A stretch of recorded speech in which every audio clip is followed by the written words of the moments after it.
ತಂದಿರುವಂತಹ ಒಂದು ಸಂತಾಪ ಸೂಚನೆಗೆ ಬೆಂಬಲಿಸುತ್ತಾ ಏನು ರಾಜಾ ವೆಂಕಟಪ್ಪ ನಾಯಕ್ ಅವರು ಇವತ್ತು ನಮ್ಮನ್ನು ಅಗಲಿದ್ದಾರೆ. ಅವರು 1994ರಲ್ಲಿ ಮೊದಲ ಬಾರಿಗೆ ಶಾಸಕರಾಗುವ ಒಂದು ಸಂದರ್ಭದಲ್ಲಿ ನಾವು ಅವಾಗೆಲ್ಲ ಮೆಡಿಕಲ್ ಹೋಗ್ತಾ ಇದ್ವಿ. ಆದರೆ ಅವರ ಒಂದು ಸಂಬಂಧ ಮತ್ತೆ ನಮ್ಮ ತಂದೆಯವರಾಗಿರುವಂತಹ ದಿವಂಗತ ಧರಮ್ ಸಿಂಗ್ ಸಾಹೇಬ್ರ ಒಂದು ಸಂಬಂಧ ಬಹಳ ಒಂದು ಅನನ್ಯವಾದ ಒಂದು ಸಂಬಂಧ. ಇವರು ಇವತ್ತು ಕರ್ನಾಟಕ ಸ್ಟೇಟ್ ವೇರ್ ಹೌಸ್ ನಿಗಮದ ಅಧ್ಯಕ್ಷರಾಗಿ ಮಾನ್ಯ ಮುಖ್ಯಮಂತ್ರಿ ಅವರಿಗೆ ನಮ್ಮ ಕಲ್ಯಾಣ ಕರ್ನಾಟಕ ಅಭಿವೃದ್ಧಿ ಮಂಡಳಿಯ ಸದಸ್ಯರಾಗಿ ಕೂಡ ಮಾಡಿದ್ದಾರೆ. ಅವರ ನಮ್ಮ ಸದಸ್ಯರು, ಮಂಡಳಿಯ ಸದಸ್ಯರು. ಒಂದು ತುಂಬಲಾರದ ಒಂದು ನಷ್ಟವೂ ಕೂಡ ಆಗಿದೆ. ಅವರು ಯಾವಾಗ್ಲೂ ಕೂಡ ಯಾವ ಒಂದು ವಿಷಯಕ್ಕೂ ನಮ್ಮ ಮೇಲೆ ಒತ್ತಡ ಹಾಕ್ತಿರ್ಲಿಲ್ಲ. ಬಹಳ ಒಂದು ಆತ್ಮೀಯತೆಯಿಂದ, ಒಂದು ಪ್ರೀತಿಯಿಂದ, ನಮ್ಗಿಂತ ಸುಮಾರು ಒಂದು 20 ವರ್ಷ ಇಲ್ಲಿ ಬರುವ ಒಂದು ಸೀನಿಯರ್ ಇದ್ರು ಕೂಡ ಯಾವಾಗಲೂ ಹಿಂದಿಯಲ್ಲಿ ಮಾತಾಡ್ತಾ ಇದ್ರು.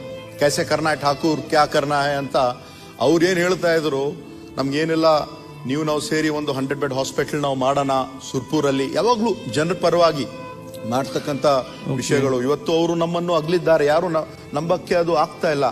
ಬಹುಶಃ ಕೇವಲ ಒಂದು 65-67 ಅವ್ರ ವಯಸ್ಸು. ಬಹಳ ಒಂದು ಆತ್ಮೀಯತೆಯಿಂದ, ಒಂದು ಪ್ರೀತಿಯಿಂದ ಅವರು ಯಾವಾಗ ಕೂಡ ಬಹಳಷ್ಟು ಜನ ನಮ್ಮ ಮೇಲೆ ಒತ್ತಡ ಹಾಕಿದ್ರು ಕೂಡ, ಇಲ್ಲ ಇದು ಕೆಲಸ ನೀವು ಮಾಡಲೇಬೇಕು, ನಾನು ಕಲ್ಯಾಣ ಕರ್ನಾಟಕ ಅಭಿವೃದ್ಧಿ ಮಂಡಳಿಯ ಒಬ್ಬ ಸದಸ್ಯನಾಗಿದ್ದೀನಿ, ತಾವು ಹೆಚ್ಚಿನ ಅನುದಾನ ಕೊಡಬೇಕು ಅಂತ ಕೇಳಿಲ್ಲ. ನಾನು ಮಾನ್ಯ ಮುಖ್ಯಮಂತ್ರಿಯಲ್ಲಿ ಮನವಿ ಮಾಡಿದ್ದೀನಿ, ನಾವು ಸೇರಿ ಕೆಲಸ ಮಾಡೋಣ ಅಂತ ಅವರು ಹೇಳಿದ್ದಾರೆ. ಇವತ್ತು ನಮ್ಮನ್ನು ಅವರು ಅಗಲಿದ್ದಾರೆ. ಏನೋ ಅವರು ಹೇಳಿರುವಂತ ಒಂದು ವಿಷಯ ನೆನ್ನೆ ಕೂಡ ನಾನು ಹೋಗಿ ಅವರ ಒಂದು ಪಾರ್ಥಿವ ಶರೀರಿಗೆ ನಾವು ಭೇಟಿ ಕೊಟ್ಟು ನಾವು ಅಲ್ಲಿ ಬಂದಿದ್ದೀವಿ. ತಾವು ಹೇಳ್ತಕ್ಕಂಥ ವಿಷಯಕ್ಕೆ ಅವರ ಒಂದು ಆತ್ಮಕ್ಕೆ ಶಾಂತಿ ಸಿಗಲಿ ಅಂತ ನಾನು ಕೇಳ್ಕೊಳತ್ತಾ ನನ್ನ ಮಾತು.